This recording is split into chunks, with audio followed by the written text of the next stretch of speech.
Hi friends, ಬನ್ನಿ ನೋಡೋಣ. So next week ಜೂನ್ದಲ್ಲಿ ನಾವು ಮಾರ್ಕೆಟಲ್ಲಿ ಯಾವ ರೀತಿ ಟ್ರೇಡ್ ಮಾಡ್ಕೊಂಡು ನೋಡ್ಕೊಂಬೋಣ. ಸೊ ಫಸ್ಟ್ ಏನು ಮಾಡಪ್ಪ ಅಂದ್ರೆ ಬ್ಯಾಂಕ್ ನಿಫ್ಟಿ ನೋಡ್ಕೊಂಬೋಣ, ಆಮೇಲೆ ನಿಫ್ಟಿ ನೋಡ್ಕೊಂಬೋಣ, ಆಮೇಲೆ ಸೆನ್ಸೆಕ್ಸ್ ನೋಡ್ಕೊಂಬೋಣ. ಓಕೆ, ಸೊ ಫಸ್ಟ್ ಏನು ನೋಡ್ರಿ, ಬ್ಯಾಂಕ್ ನಿಫ್ಟಿ ಒಳಗೆ ನೀವು ಒಂದು ವೀಕ್ಲಿ ಅನಾಲಿಸಿಸ್ ನೋಡ್ಕೊಂಬಂದ್ರೆ ಮಾರ್ಕೆಟ್ ಏನಾಗಿತ್ತಪ್ಪ ನೋಡ್ರಿ, ಎಲ್ಲಿಪ್ಪ ಅಂದ್ರೆ ಏಪ್ರಿಲ್ ತಿಂಗಳಿಂದ ಏನಾಗಿತ್ತಪ್ಪ ಮಾರ್ಕೆಟ್ ಕಂಟಿನ್ಯೂಸ್ ಮಾರ್ಕೆಟ್ ಮೇಲೆ ಹೋಗಿತ್ತು.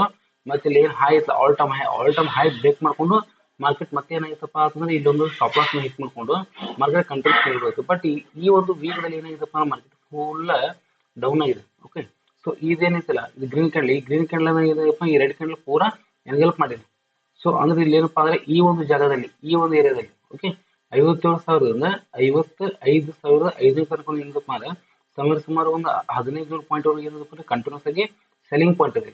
ಹೌದಾ, ಸೊ ಸೆಲ್ಲಿಂಗ್ ಪಾಯಿಂಟ್ ಇರೋದ್ರಿಂದ ಯಾವಾಗ ಈ ಒಂದು 57,000 ಮಾರ್ಕೆಟ್ ಯಾವಾಗ ಇದು ಬ್ರೇಕ್ ಮಾಡ್ಕೊಂಡು ಮೇಲ್ಗಡೆ ಸಸ್ಟ್ ಮಾಡಕ್ಕೆ ಕನ್ಸೋಲೇಷನ್ ಆಗಿ ಸಸ್ಟ್ ಆಗತ್ತಲ್ಲ, ಅಲ್ಲಿವರೆಗೆ ಏನಾಗಿರಪ್ಪ ಮಾರ್ಕೆಟ್ ಇಂದ ಮೇಲ್ಗಡೆ ಹೋಗಿಲ್ಲ. ಓಕೆ, ಇನ್ನು ಟ್ರೇಡಿಂಗ್ ಸೈಡ್ ನಾವು ಮಾತಾಡೋದಾದ್ರೆ ಟ್ರೇಡಿಂಗ್ ಸೈಡ್ ಈ ಒಂದು ಏರಿಯಾ ಏನಿದಿಲ್ಲ 55,000. ಓಕೆ, ಈ 55,000 ತುಂಬಾನೇ ಹೆವಿ ಆಗಿರ್ತಕ್ಕಂಥ ಒಂದು ಸಪೋರ್ಟ್ ಹೊಂದಿದೆ. ಯಾಕಪ್ಪ ಅಂದ್ರೆ ಇಲ್ಲಿ ಫಸ್ಟ್ ಏನಪ್ಪ ಆಲ್ ಟೈಮ್ ಹೈ ಇತ್ತು, ಅದನ್ನ ಬ್ರೇಕ್ ಮಾಡ್ಕೊಂಡು ಹೋಗಿತ್ತು. ಆಮೇಲೆ ಇಲ್ಲಿ ಏನಾಗಿತ್ತಪ್ಪ ಅಂದ್ರೆ ಸಪೋರ್ಟ್ ರೆಸಿಸ್ಟೆನ್ಸ್ ಆಗಿ ಇಲ್ಲಿ ಒಂದು ಫ್ಲಿಪ್ ಝೋನ್ ಆಗಿದೆ. ಹೌದಾ, ಸೊ ಈ ಫ್ಲಿಪ್ ಝೋನ್ ಹೆವಿ ಆಗಿರ್ತಕ್ಕಂಥ ಒಂದು ಸಪೋರ್ಟಿಗೆ ವರ್ಕ್ ಮಾಡ್ತೈತಿ.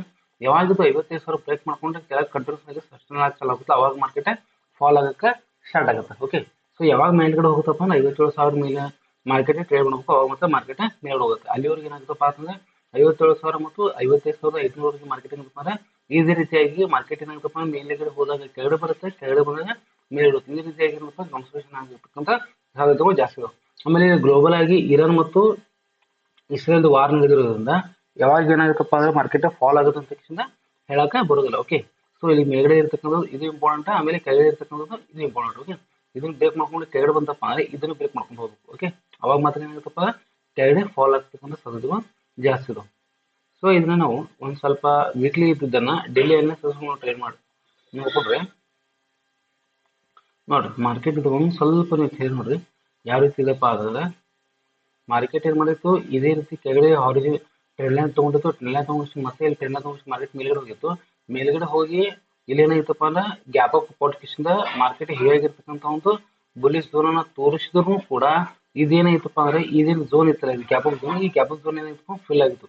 ಗ್ಯಾಪ್ ಆಫ್ ಝೋನ್ ಏನು ಫಿಲ್ ಆಯ್ತು, ಗ್ಯಾಪ್ ಆಫ್ ಝೋನ್ ಫಿಲ್ ಆದ ಕೂಡ ಮಾರ್ಕೆಟ್ ಹೆವಿ ಆಗಿತ್ತು, ಸೆಲ್ಲಿಂಗ್ ಕೈಯಲ್ಲಿ ಬಂತು. ಮತ್ತೇನಾಯ್ತಪ್ಪ ಅಂದ್ರೆ ಇಸ್ರೇಲ್ ವಾರದಿಂದ ಮತ್ತೆ ಗ್ಯಾಪ್ ಡೌನ್ ಆಗಿ ಇಲ್ಲಿ ಸ್ವಲ್ಪ ಒಂದು ಸಪೋರ್ಟ್ ತೊಗೊಂಡು ಮಾರ್ಕೆಟ್ ಏನಾಗಿತ್ತಪ್ಪ ಅಂದ್ರೆ ಸ್ವಲ್ಪ ಮೇಲೆ ಸಸ್ಟೈನ್ ಆಗಿದೆ. ಹೌದಾ, ಇಲ್ಲಿ ಸ್ವಲ್ಪ ಸಸ್ಟೈನ್ ಆಗಿದೆ.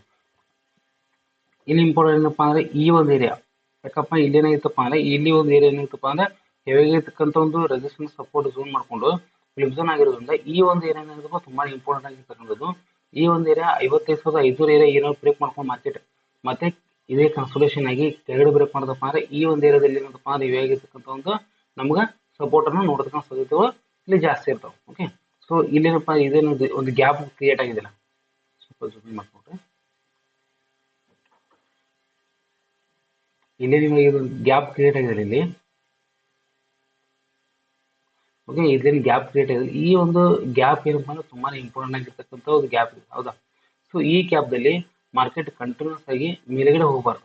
ಓಕೆ, ಸೊ ಇದೇನಾದ್ರು ಮೇಲ್ಗಡೆ ಹೋಗಬೇಕಾಗಿತ್ತಪ್ಪ ಅಂತಂದ್ರೆ ಯಾವಾಗ ಈ ಒಂದು ರೆಸಿಸ್ಟೆನ್ಸ್ ಅನ್ನ ಬ್ರೇಕ್ ಮಾಡ್ಕೊಂಡು ಮಾರ್ಕೆಟ್ ಇಲ್ಲಿ ಸಸ್ಟೈನ್ ಮೇಲ್ಗಡೆ ಸ್ಟಾರ್ಟ್ ಮಾಡತ್ತಲ್ಲ, ಅವಾಗ ಮಾತ್ರ ಮೇಲ್ಗಡೆ ಹೋಗುತ್ತೆ. ಅಲ್ಲಿವರೆಗೂ ಏನಾಗುತ್ತಪ್ಪ ಅಂದ್ರೆ ಇಲ್ಲಿ ಟಚ್ ಕೊಟ್ಟು ಸ್ವಲ್ಪ ಇಲ್ಲಿ ಸ್ಟಾಪ್ ಲಾಸ್ ಬ್ರೇಕ್ ಮಾಡ್ಕೊಂಡು ಮತ್ತೆ ಮಾರ್ಕೆಟ್ ಕೆಳಗಡೆ ಫಾಲ್ ಆಗ್ತಕ್ಕಂಥ ಸಾಧ್ಯತೆಗಳು ಇಲ್ಲಿ ಜಾಸ್ತಿ ಇರ್ತಾವೆ. ಸೊ ಹೀಗಾಗಿ ಏನ್ ಮಾಡಪ್ಪ ಅಂದ್ರೆ ನಾಳಿನ ದಿನ ಮಾರ್ಕೆಟ್ ಎಲ್ಲಿ ಓಪನ್ ಆಗುತ್ತೆ ಅಂತಕ್ಕಂಥ ಬೇಸ್ ಮೇಲೆ ನಾವು ಟ್ರೇಡ್ ಮಾಡಬಹುದು. ಓಕೆ, ಸೊ ಇದನ್ನ ಒಂದು 50 ಮಿನಿಟ್ಸ್ ಟೈಮ್ ನೋಡ್ಕೊಂಡ್ರೆ ನೋಡಿ, ಈ 50 ಮಿನಿಟ್ಸ್ ಟೈಮ್ ನಲ್ಲಿ ತುಂಬಾನೇ ಈಸಿ ಆಗಿರ್ತಕ್ಕಂಥದ್ದು ಏನಪ್ಪಾ ಅಂದ್ರೆ ಇದು ನಮಗೆ ಹೆವಿ ಆಗಿರ್ತಕ್ಕಂಥ ಒಂದು ಸಪೋರ್ಟ್. ಓಕೆ, 55,200. ಆಮೇಲೆ ಈ ಒಂದು ಝೋನ್ದಲ್ಲಿ ಏನಪ್ಪಾ ಅಂದ್ರೆ ಹೆವಿ ಆಗಿರ್ತಕ್ಕಂಥ ಒಂದು ರೆಸಿಸ್ಟೆನ್ಸ್ ಇದೆ, ಆಯ್ತು. ಅದ್ರ ಜೊತೆಗೆ ಇಲ್ಲಿನೂ ಕೂಡ ಒಂದು ಹೆವಿ ಆಗಿರ್ತಕ್ಕಂಥ ರೆಸಿಸ್ಟೆನ್ಸ್ ಇದೆ. ಸೊ ಈ ಒಂದು ಏರಿಯಾ ಏನಿದೆ ತುಂಬಾನೇ ಇಂಪಾರ್ಟೆಂಟ್ ಆಗಿರ್ತಕ್ಕಂಥದ್ದು ಯಾವ್ದಪ್ಪ ಈ ಒಂದು ಏರಿಯಾ. ಓಕೆ, ಈ ಒಂದು ಏರಿಯಾ ನಮ್ಗೆ ತುಂಬಾ ಇಂಪಾರ್ಟೆಂಟ್ ಆಗಿರ್ತಕ್ಕಂಥ ಒಂದು ಏರಿಯಾ ಇರೋದ್ರಿಂದ ಮಾರ್ಕೆಟ್ ಯಾವಾಗ ಇಲ್ಲಿ ಇದನ್ನ ಕ್ರಾಸ್ ಮಾಡ್ಕೊಂಡು ಮಾರ್ಕೆಟ್ ಮೇಲ್ಗಡೆ ಹೋಗುತ್ತೆ, ಅವಾಗ ಮಾತ್ರ ಏನಾಗುತ್ತೆ ಇಲ್ಲಿ ಬಯರ್ಸ್ ಬರ್ತಾರೆ. ಈ ಒಂದು ಏರಿಯಾದಲ್ಲಿ ಬಯರ್ಸ್ ಬರ್ತಾರೆ. ಇಲ್ಲಿ ಏನಾಗುತ್ತಪ್ಪ ಅಂದ್ರೆ ಮಾರ್ಕೆಟ್ ಇದು ಬ್ರೇಕ್ ಮಾಡ್ಕೊಂಡು ಮೇಲ್ಗಡೆ ಹೋದ್ರು ಕೂಡ ಮತ್ತೆ ಕನ್ಸಲ್ಟೇಷನ್ ಆಗಿ ಇಲ್ಲಿ ಟಚ್ ಕೊಟ್ಕೇಶನ್ ಇಲ್ಲಿ SL ಮಾಡ್ಕೊಂಡು ಮತ್ತೆ ಎಂಪಾಟ ಮಾಡ್ಕೊಂಡು ಮತ್ತೆ ಮಾರ್ಕೆಟ್ ಕೆಳಗಡೆ ಬರ್ತಕ್ಕಂಥ ಸಾಧ್ಯತೆ ಕೂಡ ಜಾಸ್ತಿ ಇರ್ತವೆ. ಒಂದ್ ವೇಳೆ ಏನಾಗುತ್ತಪ್ಪ ಅಂದ್ರೆ ಮಾರ್ಕೆಟ್ ಇದೇ ಒಂದು ಝೋನ್ದಲ್ಲಿ ಏನಾದ್ರು ಓಪನ್ ಆಯ್ತಪ್ಪ, ಓಕೆ, ಇದೇ ಒಂದು ಝೋನ್ದಲ್ಲಿ ಏನಾದ್ರು ಮಾರ್ಕೆಟ್ ಓಪನ್ ಆಯ್ತಂದ್ರೆ ಮಾರ್ಕೆಟ್ ಇಲ್ಲಿ ಏನಾಗ್ತಪ್ಪ ಅಂತಂದ್ರೆ ಸ್ವಲ್ಪ ಇಲ್ಲಿ ಫ್ಲಾಟ್ ಆಗಿ ಓಪನ್ ಆಗಿ ಕನ್ಸೋಲೇಷನ್ ಆಗಿ ಸ್ವಲ್ಪ ಮೇಲ್ಗಡೆ ಹೋಗಿ ಸ್ವಲ್ಪ ಎಷ್ಟು ಟಚ್ ಕೊಟ್ಟು ಮತ್ತೆ ಇಲ್ಲಿ ಎಂ ಪ್ಯಾಟರ್ನ್ ಮಾಡ್ಕೊಂಡು ಕನ್ಸೋಲೇಷನ್ ಆಗಿ ಕೆಳಗಡೆ ಬರ್ಬೋದು. ಇಲ್ಲಪ್ಪ ಅಂದ್ರೆ ಇಲ್ಲಿ ಮೇಲ್ಗಡೆ ಓಪನ್ ಇಲ್ಲಿ ಗ್ಯಾಪ್ ಡೌನ್ ಓಪನ್ ಆಗಿ ಈ ಒಂದು ಸಪೋರ್ಟ್ ಝೋನ್ದಲ್ಲಿ ಓಪನ್ ಆಗಿ ಸ್ವಲ್ಪ ಮೇಲ್ಗಡೆ ಹೋಗಿ ಈ ಒಂದು ಏನು ಏರಿಯಾ ಇದೆ ಈ ಏರಿಯಾನ ಏನಾಗುತ್ತಪ್ಪ ಅಂದ್ರೆ ಸರಿಯಾಗಿರ್ತಕ್ಕಂಥ 54,400 ಹೆವಿ ಆಗಿರ್ತಕ್ಕಂಥ ಒಂದು ರೆಸಿಸ್ಟೆನ್ಸ್ ಅನ್ನು ಕ್ರಿಯೇಟ್ ಮಾಡ್ಕೊಂಡು ಮತ್ತೆ ಮಾರ್ಕೆಟ್ ಕನ್ಸೋಲೇಷನ್ ಆಗಿ ಮತ್ತೆ ಇಲ್ಲಿ ಬಂದು ಈ ಒಂದು ಝೋನ್ದಲ್ಲಿ ಕನ್ಸೋಲೇಷನ್ ಆಗಿ ಮಾರ್ಕೆಟ್ ಕೆಳಗಡೆ ಫಾಲ್ ಆಗ್ತಕ್ಕಂಥ ಸಾಧ್ಯತೆ ಕೂಡ ಜಾಸ್ತಿ ಇರ್ತದೆ. ಸೊ ಹೀಗಾಗಿ ನಾವು ಇಲ್ಲಿ ಏನ್ ಮಾಡ್ಬೋದಪ್ಪ ಅಂದ್ರೆ ಎಲ್ಲಾ ಒಂದು ಸಿನಾರಿಯೋಸ್ನು ಕೂಡ ಮಾರ್ಕೆಟ್ ನಾವಿಲ್ಲಿ ಮಂಡೇ ದಿವಸ ರೆಡಿ ಆಗಬೇಕು. ಮಾರ್ಕೆಟ್ ಯಾವ ರೀತಿ ಓಪನ್ ಆಗುತ್ತೆ ಅನ್ನೋ ಬೇಸ್ ಮೇಲೆ ನಾವು ಟ್ರೇಡ್ ಮಾಡಬೇಕಾಗುತ್ತೆ. ಒಂದು ವೇಳೆ ಏನಾದ್ರು ಹೆವಿ ಆಗಿರ್ತಕ್ಕಂಥ ಗ್ಯಾಪ್ ಡೌನ್ ಮತ್ತೆ ಹೆವಿ ಆಗಿರ್ತಕ್ಕಂಥ ಗ್ಯಾಪ್ ಅಪ್ ಆಯ್ತಪ್ಪ ಅಂದ್ರೆ ನಾವು ಏನ್ ಮಾಡ್ಬೇಕಪ್ಪ ಅಂದ್ರೆ ಪ್ರೈಸ್ ಆಕ್ಷನ್ ಅನ್ನ ನೋಡ್ಕೊಂಡು ನಾವು ಇಲ್ಲಿ ಟ್ರೇಡ್ ಮಾಡ್ಬೇಕು. ಓಕೆ, ಸೊ ಅಲ್ಲಿವರೆಗೂ ನಾವು ಯಾವುದೇ ರೀತಿಯಾಗಿರ್ತಕ್ಕಂಥ ಒಂದು ಟ್ರೇಡ್ ಮಾಡ್ಬೋದು. ಯಾಕಪ್ಪ ರ್ಯಾಂಡಮ್ ಆಗಿ ನಾವು ಟ್ರೇಡ್ ಮಾಡಕ್ ಸ್ಟಾರ್ಟ್ ಮಾಡ್ಬೇಕಪ್ಪ ನಾವು ಎಷ್ಟಲ್ಲಿ ಹಿಟ್ ಆಗ್ತಕ್ಕಂಥ ಚಾನ್ಸಸ್ ಜಾಸ್ತಿ ಇರ್ತವೆ. ಸೊ ಅದೇ ರೀತಿಯಾಗಿ ನಾವು ಇಲ್ಲಿ ಸೆನ್ಸೆಕ್ಸ್ ಅನ್ನು ಇದು ಸಾರಿ ನಿಫ್ಟಿಯನ್ನು ನೋಡ್ಕೊಂಡ್ರೆ ನಿಫ್ಟಿ ನೋಡ್ರಿ, ನಿಫ್ಟಿಯಲ್ಲಿ ಏನಾಗಿತ್ತಪ್ಪ ಅಂತಂದ್ರೆ ಈ ಒಂದು ಎರಡು ಕ್ಯಾಂಡಲ್ ನಮಗೆ ಏನ್ ಹೇಳಿದಪ್ಪ ವೀಕ್ಲಿ ಕ್ಯಾಂಡಲ್ನಲ್ಲಿ ಏನ್ ಹೇಳಿದಪ್ಪ ಅಂದ್ರೆ ಮಾರ್ಕೆಟ್ ಈ ಒಂದು ಕ್ಯಾಂಡಲ್ ನೋಡ್ಕೊಂಡ್ರೆ ಮಾರ್ಕೆಟ್ ಫುಲ್ ಆಗಿ ಮೇಲ್ಗಡೆ ಹೋಗುತ್ತೆ ಅಂತ ಹೇಳಿದೆ.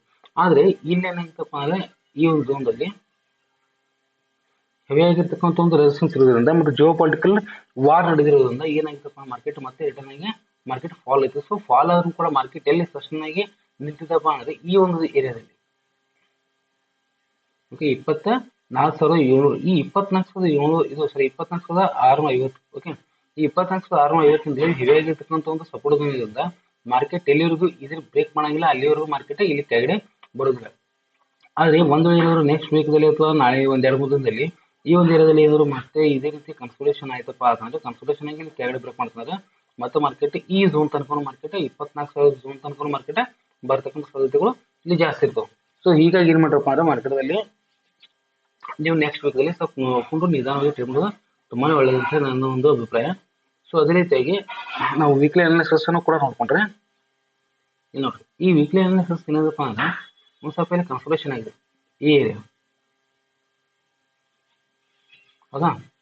ಇದೇನಿಲ್ಲಪ್ಪ ಒಂದು ಬಾಕ್ಸ್ ಏರಿಯಾ ಇದೆಲ್ಲ ಇದು ಕನ್ಸೋಲೇಷನ್ ಆಗಿರೋದ್ರಿಂದ ಮಾರ್ಕೆಟ್ ಈ ಒಂದು ಏರಿಯಾದಲ್ಲಿ ಬಂದಾಗ ಏನಾಗ್ತಪ್ಪ ಅಂದ್ರೆ ಕಂಟಿನ್ಯೂಸ್ ಆಗಿ ಸಪೋರ್ಟ್ ತಗೊಳುತ್ತೆ.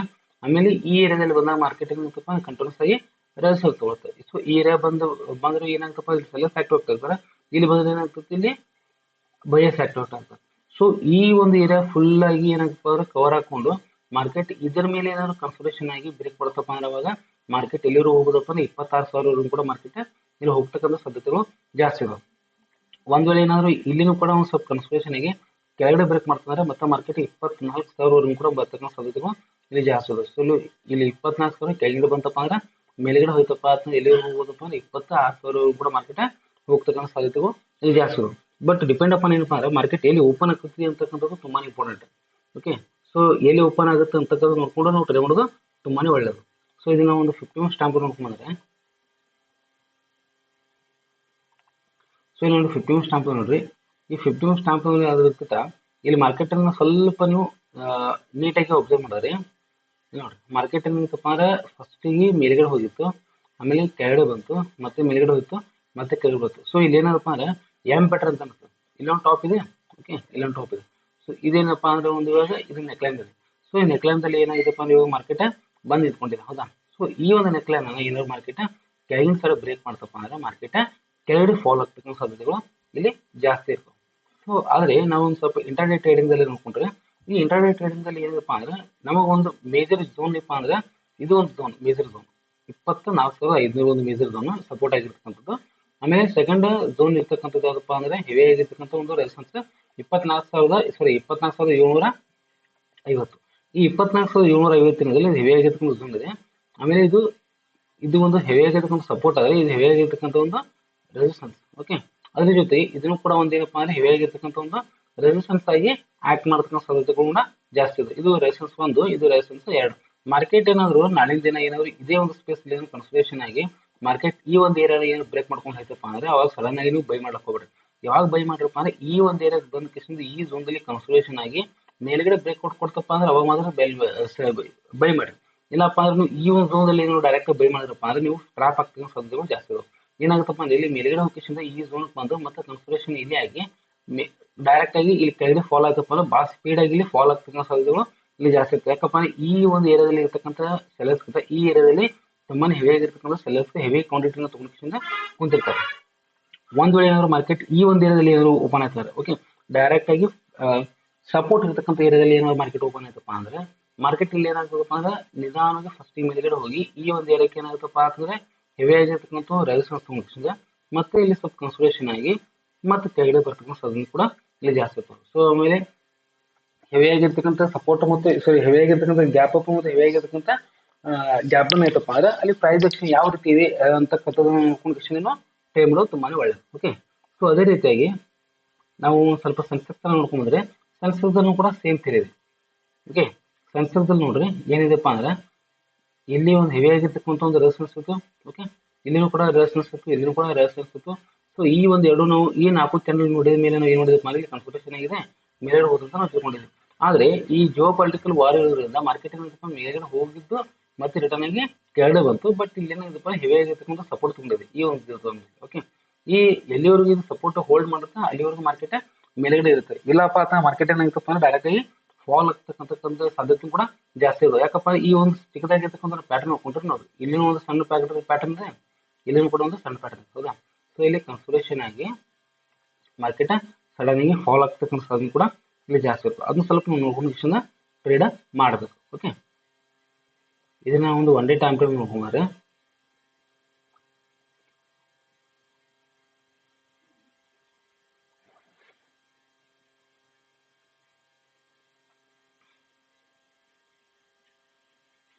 ಇಲ್ಲೂ ಇದೆ, ಆಮೇಲೆ ಇಲ್ಲಿ ನೋಡ್ರಿ ಇದನ್ನು ಕೂಡ ಏನಪ್ಪ ಅಂದ್ರೆ ಈ ಒಂದು ನಿಫ್ಟಿ ಯಾವ ರೀತಿ ಒಂದು ಬಾಕ್ಸ್ ಅಲ್ಲಿ ಸಿಕ್ಕೊಂಡಿದ್ದಾರೆ ಕನ್ಸಲ್ಟೇಷನ್ ಬಾಕ್ಸ್ ಅಲ್ಲಿ, ಅದೇ ರೀತಿ ಕೂಡ ಇಲ್ಲಿನೂ ಕೂಡ ಒಂದು ಕನ್ಸಲ್ಟೇಷನ್ ಬಾಕ್ಸ್ ಅಲ್ಲಿ ಸಿಕ್ಕೊಂಡಿದೆ ನೋಡ್ರಿ. ಇಲ್ಲಿ ಕಂಟಿನ್ಯೂಸ್ ಆಗಿ ರೆಸಿಸ್ಟೆನ್ಸ್ ಹಿಟ್ ಮಾಡ್ತೀವಿ, ಓಕೆ, ಇಲ್ಲಿ ಕಂಟಿನ್ಯೂಸ್ ಆಗಿ ಸಪೋರ್ಟ್ ಹಿಟ್ ಮಾಡ್ತೀವಿ. ಆಮೇಲೆ ಈ ಒಂದು ಸಪೋರ್ಟ್ ಏನಪ್ಪ ಅಂದ್ರೆ ಈ ಒಂದು ಸಪೋರ್ಟ್ ಅನ್ನ ಕೆಳಗಡೆ ಬಂದು ಸ್ಟಾಪ್ ಲಾಸ್ ಹಿಟ್ ಮಾಡ್ಕೊಂಡು ಮತ್ತೆ ಮೇಲ್ಗಡೆ ಹೋಗಿ ನಿಂತಿದೆ. ಬಟ್ ಇಲ್ಲಿ ಮೇನ್ ಇಂಪಾರ್ಟೆಂಟ್ ಅಂದ್ರೆ ನಾಳೆಯಿಂದ ಎಲ್ಲಿ ಓಪನ್ ಆಗ್ತದೆ ಅಂತ ತುಂಬಾ ಇಂಪಾರ್ಟೆಂಟ್. ಓಕೆ, ಬಂದ್ ವೇಳೆ ಏನಾದ್ರು ಇಲ್ಲಿ ಕನ್ಸಲ್ಟೇಷನ್ ಆಗಿ ಇದು ಕೆಳಗಡೆ ಬ್ರೇಕ್ ಮಾಡ್ತಪ್ಪ ಅಂದ್ರೆ ಮತ್ತೆ ಮಾರ್ಕೆಟ್ ಎಲ್ಲಿ ಹೋಗಲ್ಪ ಅಂದ್ರೆ 80,000 ಕೂಡ ಮಾರ್ಕೆಟ್ ಹೋಗುತ್ತೆ, ಮತ್ತೆ 79,000 ಕೂಡ ಮಾರ್ಕೆಟ್ ಇಲ್ಲಿ ಹೋಗ್ತಕ್ಕಂಥ ಸಾಧ್ಯತೆಗಳು ಇದು ಜಾಸ್ತಿ ಇರೋದು. ಓಕೆ, ಇದು ಒಂದು ಪಾಯಿಂಟ್ ನಮಗೆ ಕರೆಕ್ಟ್ ಆಗಿ ನೀಟಾಗಿ ಲಕ್ಷ್ಯ ಇರಬೇಕು. ಓಕೆ, ಯಾಕಪ್ಪ ಇಲ್ಲಿ ಹೆವಿ ಆಗಿರ್ತಕ್ಕಂಥ ಒಂದು ಗ್ಯಾಪ್ ಡೌನ್ ಆಗಿರೋದ್ರಿಂದ ಇದು ಒಂದು ಏನಪ್ಪಾ ಅಂದ್ರೆ ಗ್ಯಾಪ್ ಡೌನ್ ಒಂದು ಬೇರಿಯಸ್ ಗ್ಯಾಪ್ ಡೌನ್ ಇದೆ, ಹೌದಾ.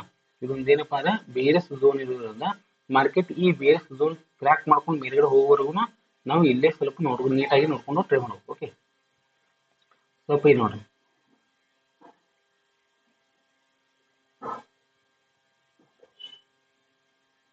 ಇದು ಕೆಳಗಡೆ ಇರ್ತಕ್ಕಂಥದ್ದು 80,400 ಹೆವಿ ಆಗಿರ್ತಕ್ಕಂಥ ಸಪೋರ್ಟು, ಇಲ್ಲಿ 81,200. ಓಕೆ, ಇದು ಏನಪ್ಪಾ ಹೆವಿ ಆಗಿರ್ತಕ್ಕಂಥ ಸಪೋರ್ಟು, ಇದು ಹೆವಿ ಆಗಿರ್ತಕ್ಕಂಥ ರೆಸಿಸ್ಟೆನ್ಸ್ 1, ಇದು ಹೆವಿ ಆಗಿರ್ತಕ್ಕಂಥ ರೆಸಿಸ್ಟೆನ್ಸ್ 2. ಓಕೆ, ಇದು ಹೆವಿ ಆಗಿರ್ತಕ್ಕಂಥ ರೆಸಿಸ್ಟೆನ್ಸ್ 1, ಇದು ಹೆವಿ ಆಗಿರ್ತಕ್ಕಂಥ ರೆಸಿಸ್ಟೆನ್ಸ್ 2, ಇದು ಹೆವಿ ಆಗಿರ್ತಕ್ಕಂಥ ಸಪೋರ್ಟ್ 1. ಸೊ ಮಾರ್ಕೆಟ್ ಏನಾಗ್ತಪ್ಪ ಅಂದ್ರೆ ಈ ಒಂದು ಏನಾದ್ರು ಏರಿಯಾದಲ್ಲಿ ಫ್ಲಾಟ್ ಆಗಿ ಓಪನ್ ಆಯ್ತಪ್ಪ ಅಂದ್ರೆ ಮತ್ತೆ ಮಾರ್ಕೆಟ್ ಕನ್ಸಲ್ಟೇಷನ್ ಆಗಿ ಮಾರ್ಕೆಟ್ ಮೇಲ್ಗಡೆ ಹೋಯ್ತಪ್ಪ ಅಂದ್ರೆ ಈ ಡೈರೆಕ್ಟ್ ಆಗಿ ಬೈ ಮಾಡ್ಲಿಕ್ಕೆ ಹೋಗ್ಬೇಡ್ರಿ. ಓಕೆ, ಸೊ ಸೇಮ್ ಥಿಯರಿ ಏನು ಹೇಳ್ತೀನಿ ನಿಫ್ಟಿ ಒಳಗೆ ಅದೇ ಥಿಯರಿ ಇಲ್ಲಿ ಅಪ್ಲೈ ಆಗುತ್ತೆ.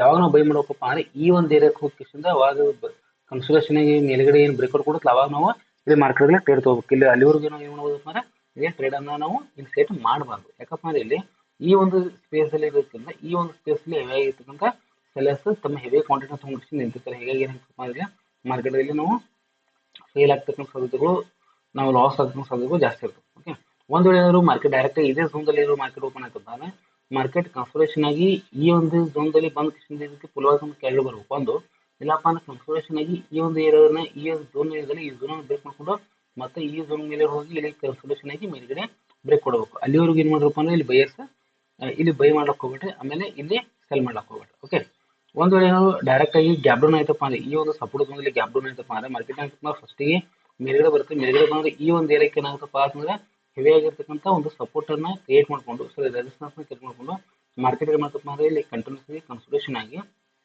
ಮತ್ತೆ ಮಾರ್ಕೆಟ್ ಏನ್ ಇಲ್ಲಿ ಕೆಳಗಡೆ ಬರುತ್ತೆ. ಈ ಒಂದು ಝೋನ್ ತನಕ ಬಂದು ಮತ್ತೆ ಕನ್ಸಲ್ಟೇಷನ್ ಆಗುತ್ತೆ, ಕನ್ಸಲ್ಟೇಷನ್ ಆಗಿ ಮತ್ತೆ ಮಾರ್ಕೆಟ್ ಕೆಳಗಡೆ ಫಾಲ್ ಆಗ್ತಕ್ಕಂಥ ಸಾಧ್ಯತೆಗಳು ಜಾಸ್ತಿ ಇರ್ತವೆ. ಸೊ ಹೀಗೆ ಏನ್ ಮಾಡ್ರಪ್ಪ ಅಂದ್ರೆ ಮಾರ್ಕೆಟಲ್ಲಿ ನೋಡ್ಕೊಂಡು ನಿಧಾನವಾಗಿ ಟ್ರೈ ಮಾಡ್ರಿ. ಓಕೆ, ನೀವು ಒಂದು ವೇಳೆ ಏನಾದ್ರು ರ್ಯಾಂಡಮ್ ಆಗಿ ನೀವು ಟ್ರೈ ಮಾಡಕ್ಕೆ ಸ್ಟಾರ್ಟ್ ಮಾಡಿದ್ರಪ್ಪ ಅಂದ್ರೆ ನೀವು ಇಲ್ಲಿ ಹೆವಿ ಆಗಿರ್ತಕ್ಕಂಥ ಲಾಸಸ್ ಫೇಸ್ ಮಾಡ್ಕೊಂಡು ಸಾಧ್ಯತೆ ಕೂಡ ಇಲ್ಲಿ ಜಾಸ್ತಿ ಇರ್ತದೆ. Okay, thank you.